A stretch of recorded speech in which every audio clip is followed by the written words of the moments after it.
बताइए hero hero कमर लचका रहा है, हीरोइन खड़ी है।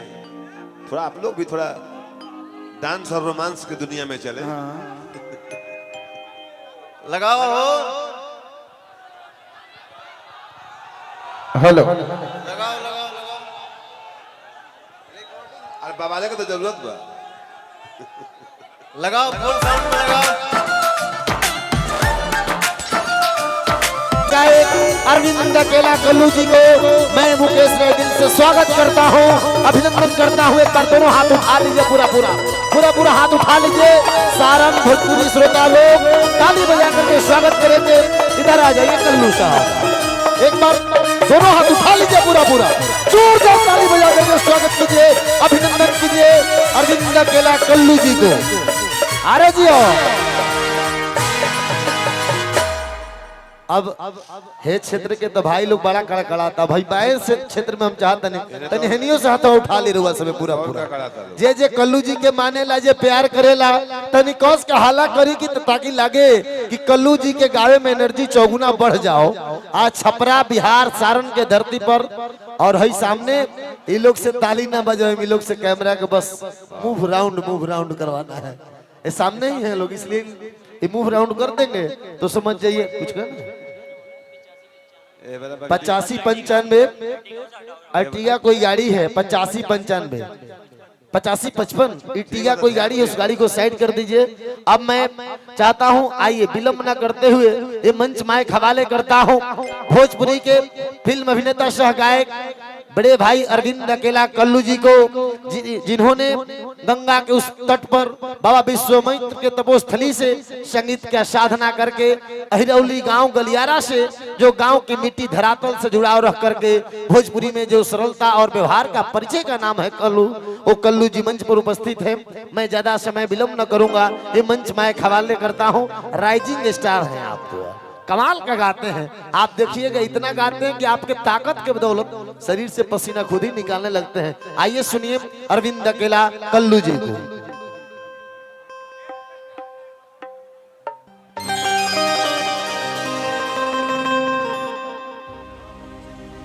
हेलो हेलो थोड़ा सा और भूख लगी। हेलो हेलो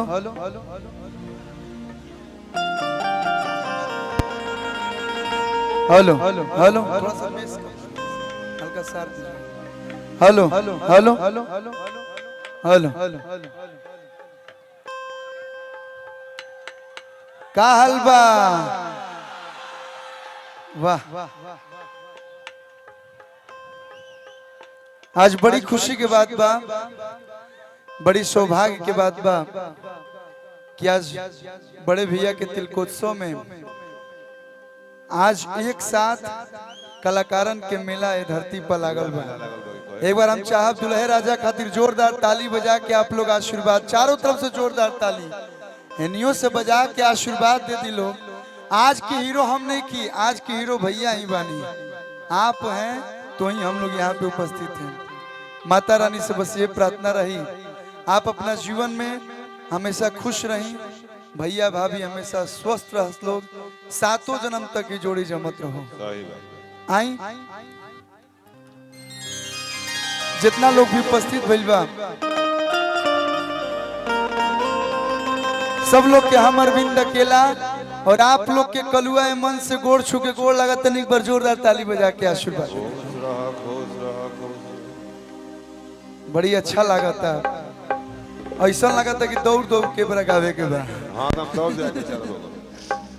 आई सबसे पहले कहा कि कलाकार है बड़ा एगो दूगो नहीं खान, आज कलाकार से थोड़ा थोड़ा सब लोग आई, सब लोग मिलजुल के कहे कि आज हमने सब परिवार ये परिवार के शोभा बढ़ावे खातिर आइल बने जा। तो सबसे पहले एगो माता रानी के प्यारा सा भजन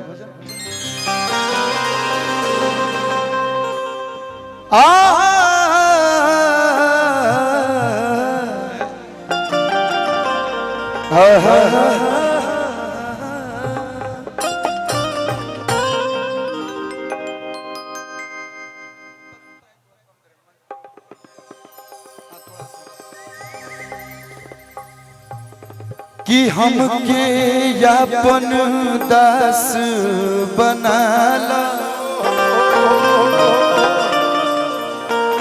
विनती करी हजार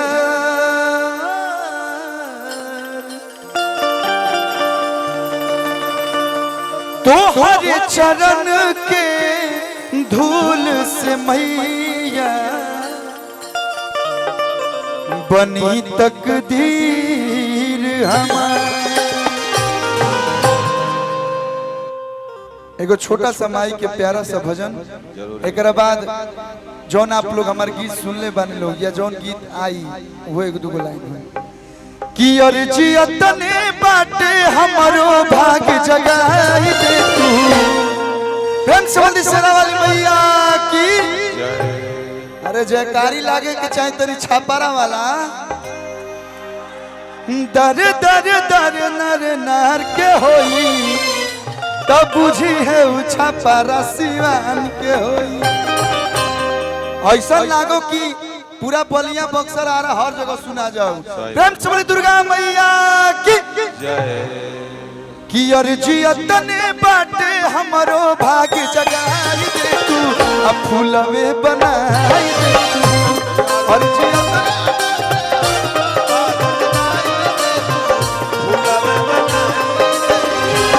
मैया यो हौले जैसा माई हो यो हौले जैसन हमरो के अपनाई दे तू फूलवे बनाई दे तू। हेलो हेलो फूलवे बनाई दे तू।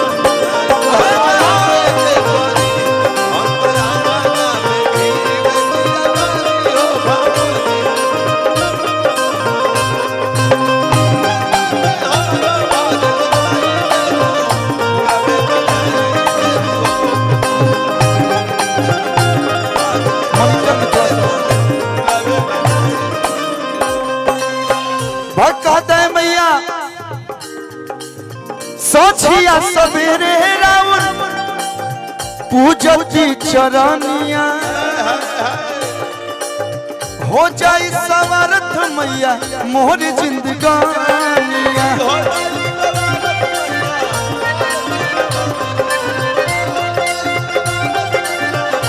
भैया तनी मनी पीछावा हो जा लोग होई होई कहले थोड़ा सा पीछे हो जाइए। ऐसा बुझाता ट्रांसफार्मर घरे लेके जी बोलो। कार्यक्रम अभी बहुत देर तक चलेगा, अभी तो ट्रेलर है, थोड़ा थोड़ा पीछे हो जाइए। कि माई हो कहलुआ पदाया बरसाई दे तू माई हो कहलुआ पदाया बरसाई दे तू फूलवे बनाई दे तू। अर्जी अतने बाटे हमरो भाग जगाई दे तू फूलवे बनाई दे तू। अर्जी अतने बाटे हमरो भाग जगाई दे तू फूलवे बनाई।